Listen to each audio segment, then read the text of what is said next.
Hindi dapat tayo ma-miss yung banal na misa because we miss surrendering ourselves to the Lord. Surrendering ourselves to the Lord and to be blessed by the Lord. Not only the blessing of our body and our soul during the Eucharist, because in the Eucharist, after the Mass, our body will now be broken. This will be partaken by the people that we love.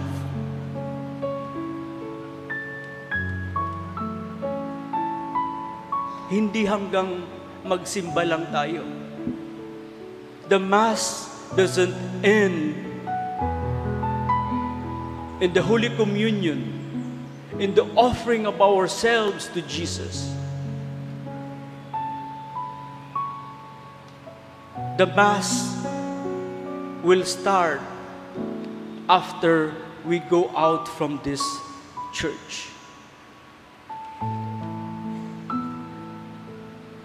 Our time will be broken into pieces. Hindi na hawak ang ating oras natin. Ibabahagi natin ang oras natin sa mga taong nangangailangan.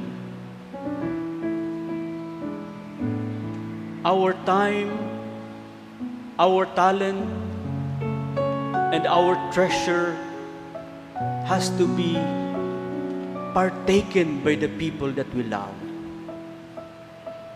This has to be shared after offering our bodies to the Lord. Willing tayo na ibabahagi ang ating buhay para sa iba.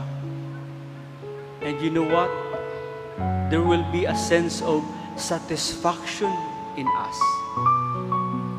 Magiging masaya tayo. Happy lahat. Makakain lahat.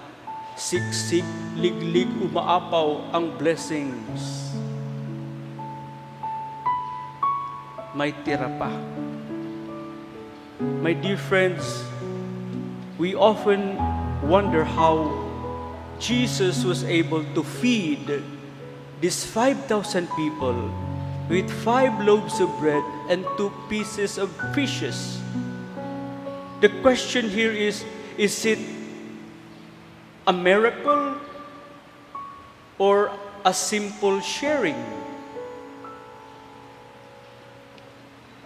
We have to bear in mind that miracle happens because people were sharing something. People were contributing something. Lahat nakibahagi. Lahat nag-ambagan. Lahat nagmalasakit. Kung lahat tayo mag-contribute, matatapos natin yung ating kumbento.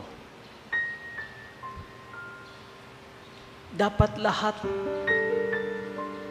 maski maliit, basta mayroon kang naambag.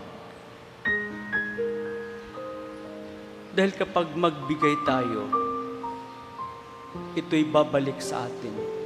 100-fold, siksik, liglig, umaapaw na blessings from the Lord.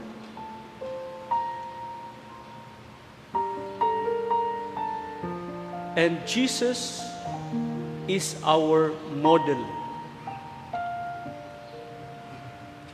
He's a great example of this miracle. Why? Because He shared His life as a bread for the hungry people. Jesus is the source of joy, peace, and reconciliation forgiveness to others. And this is also our call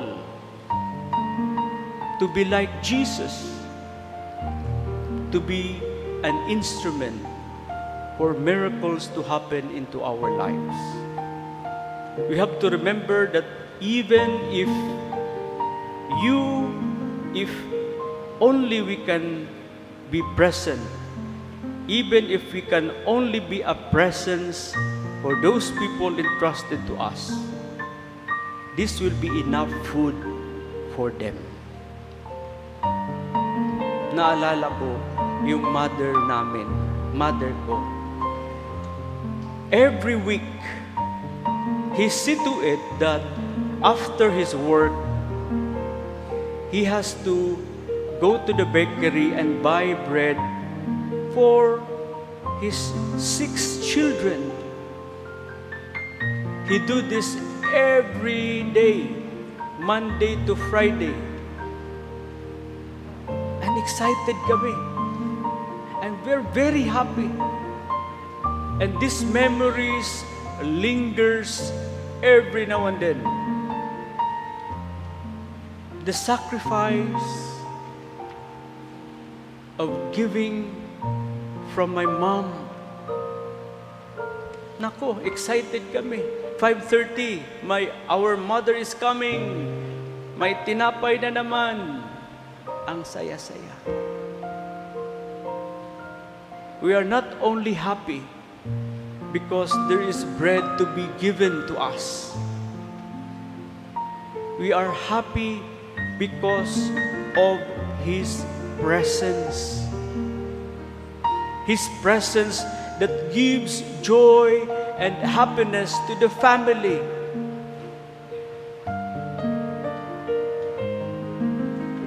Pag wala ang mama, nako, nung namatay si mama,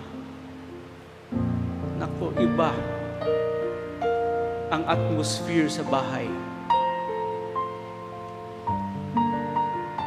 Sana, no, our prayer in this Mass, sana yung presence natin maging source of joy, a source of hope and happiness to the people that we love,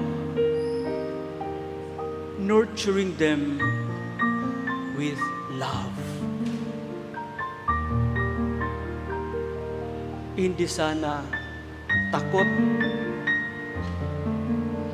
ang mga tao pag nakikita tayo. Naku, tahimik, ang saya-saya. Ang saya-saya. Pagdating ni Father, tahimik.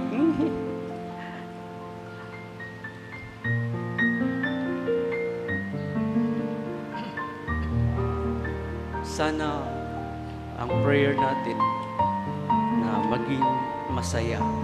Source tayo ng blessing and goodness, especially to those people who are in need of our love and care. Amen.